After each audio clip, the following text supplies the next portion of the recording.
Assalamualaikum warahmatullahi wabarakatuh. Perkenalkan saya Setiawan Sutrisno dengan NIM D1C022054. Di sini saya akan mempresentasikan materi superkritikal dengan dosen pengampu Ibu Dr. Dewi Fortuna STP MTP dengan mata kuliah unit proses. Di sini saya akan menjelaskan 3 jurnal. Yang pertama yaitu ekstraksi minyak esensial bunga Kamboja putih dengan CO2 superkritik, pengaruh temperatur dan tekanan. Pertama kita masuk ke pendahuluan, yaitu bunga Kamboja dikenal dengan aroma yang wangi dan khas secara komersil, telah digunakan secara luas sebagai bahan baku pembuatan parfum, kosmetik, industri kerajinan dupa, aromaterapi, dan lainnya. Masuk ke metode penelitian, yaitu bubuk bunga P. obtusa diekstraksi dalam reaktor superkritik dengan CO2 selama 3 jam dan variasi waktu tekanan 100 dan 200 bar dan variasi temperatur 40 sampai 60 derajat Celcius.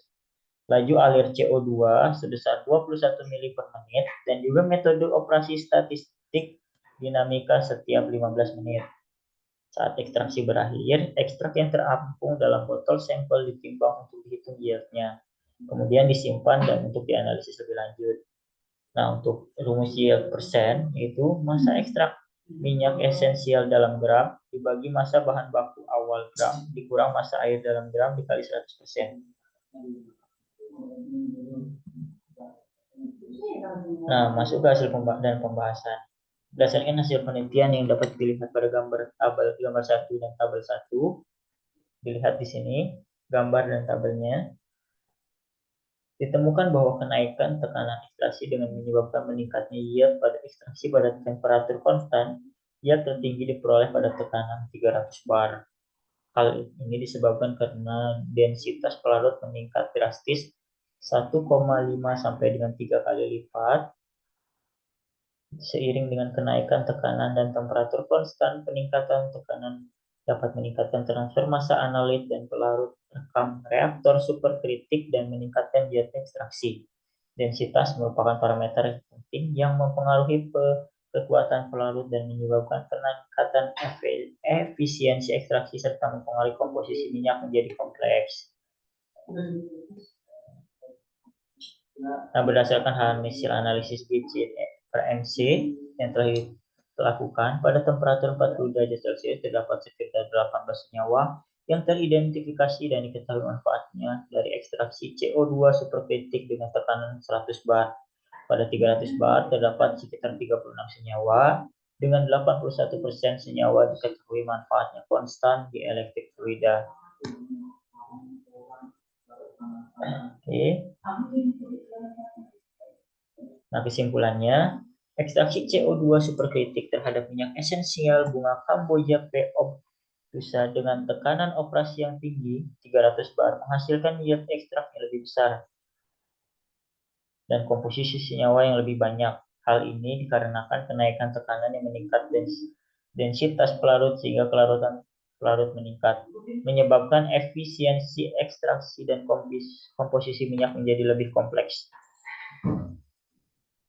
Nah, kita masuk ke jurnal yang kedua, yaitu ekstraksi, selektivitas, dan kelengkapan dalam ekstraksi cairan superkritik rumput laut menggunakan campuran terner, karbon dioksida, etanol, dan air. Latar belakangnya yaitu ekstraksi biasanya merupakan bagian dari prosedur persiapan sampel untuk sampel yang kompleks. Dalam studi ini, selain mencoba mendefinisikan konsep karakteristik metode selektivitas dan kelengkapan ekstraksi, kami mengeksplorasi kedua konsep tersebut dengan memanfaatkan rumput laut sebagai salah satu sumber daya terbarukan menarik yang berpotensi untuk mengubah menjadi beberapa produk. Tujuannya itu untuk mengembangkan metode ekstraksi yang efisien dan selektif untuk senyawa antioksidan dari rumput laut menggunakan ekstraksi fluida superkritis. Metode yang digunakan adalah kromatografi fluida superkritis, SFV dilakukan dengan menggunakan sistem water MV-10 dari Water Corporation Swedia. Ekstraksi yang diperoleh dikumpulkan dalam 3 sampel rumput laut. Prosedurnya meliputi penimbangan 1, gram sampel rumput laut yang dikumpulkan dalam wadah timbang. Kemudian sebelum dipindahkan ke wadah ekstraksi baja tahan karat 20 ml dan kemudian dicampur dengan sekitar 4,0 gram manik-manik kaca. Proporsi campuran air etanol yang dibedakan digunakan menjadi pelarut bersama etanol mengandung 0 sampai dengan 15% vol air dan dicampur pada tekanan tinggi dengan CO2 di mana komposisinya bervariasi antara 5 sampai 90% vol dari pelarut tambahan yang ditambahkan ke CO2. Tekanan ekstraksi dipertahankan pada 300 bar karena tekanan yang lebih rendah jarang bermanfaat untuk jenis analit yang kami targetkan dalam penelitian ini. Tekanan yang lebih rendah akan menarik untuk dimasukkan jika lebih mudah menguap.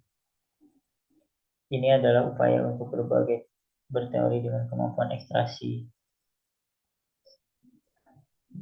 Dan kelengkapan relatif dalam langkah ekstraksi prosedur analisis kualitatif untuk sampel yang nyata, kandungan analit dan gangguan matriksnya tidak diketahui. Berikut ini disajikan beberapa definisi serta pemanasan yang menggambarkan kemampuan ekstraksi, selektivitas relatif, dan kelengkapan relatif. Dalam rumus CAI sama dengan MAI per MS. Pembahasannya itu, penelitian ini menggunakan campuran karbon dioksida etanol, air sebagai pelarut ekstraksi dan variasi suhu dan tekanan untuk mengekstraksi Y-karoten, fukantin, dan lain sebagainya. Hasil penelitian ini menunjukkan bahwa selektivitas relatif tinggi dicapai dengan CO2 yang hanya mengandung 5% etanol dan tanpa air, yang terutama memungkinkan ekstraksi Y-karoten yang tinggi dan menghasilkan ekstrak yang bebas karbohidrat, protein, dan logam beracun seperti arsenik. Simpulannya yaitu, selektivitas dalam ekstraksi merupakan faktor penting dalam mempengaruhi kualitas data kimia analik secara keseluruhan.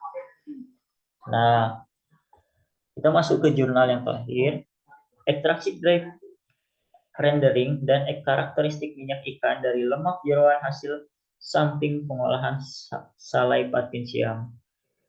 Nah, potensi limbah masuk ke latar belakang. Potensi limbah jeroan ikan yang dihasilkan proses pengolahan ikan menjadi ikan asap atau salai patin. Limbah jeroan ini memiliki potensi sebagai sumber bahan baku produksi minyak ikan. Tujuannya yaitu untuk menganalisis kadar proksimat, kandungan logam berat, profil asam lemak, dan lemak jeroan ikan patin, serta mengkarakterisasi minyak hasil ekstraksi. Metodenya yaitu penyiapan bahan, analisis proksimat dan logam berat, analisis profil asam lemak, ekstraksi minyak ikan. Masuk ke pembahasan. Hasil penelitian ini menunjukkan bahwa kadar lemak pada jeroan ikan patin sebesar 88,19%, kadar logam berat pada lemak jeroan ikan patin di bawah SNI sehingga aman untuk dikonsumsi. Profil asam lemak dari lemak jeroan ikan patin menunjukkan bahwa komposisi asam lemak jenuh SFA lebih tinggi dibandingkan dengan asam lemak tidak jenuh tunggal MUFA dan asam lemak tak jenuh ganda PUFA. Kandungan asam lemak tertinggi adalah asam oleat sebesar 27,19%. Kesimpulannya itu lembah jeroan ikan memiliki potensi sebagai bahan baku produksi minyak ikan yang berkualitas. Metode ekstraksi dry drying pada suhu 50 derajat selama 2 jam menghasilkan minyak ikan patin dengan kualitas yang memenuhi standar internasional. Kualitas minyak ikan patin mempengaruhi oleh suhu dan lama ekstraksi. Kandungan proksimat dan logam berat dari lemak jeroan ikan protein memenuhi standar keamanan konsumsi. Oke, terima kasih. Sekian presentasi dari saya. Kurang lebihnya saya mohon maaf. Saya akhiri. Wassalamualaikum warahmatullahi wabarakatuh.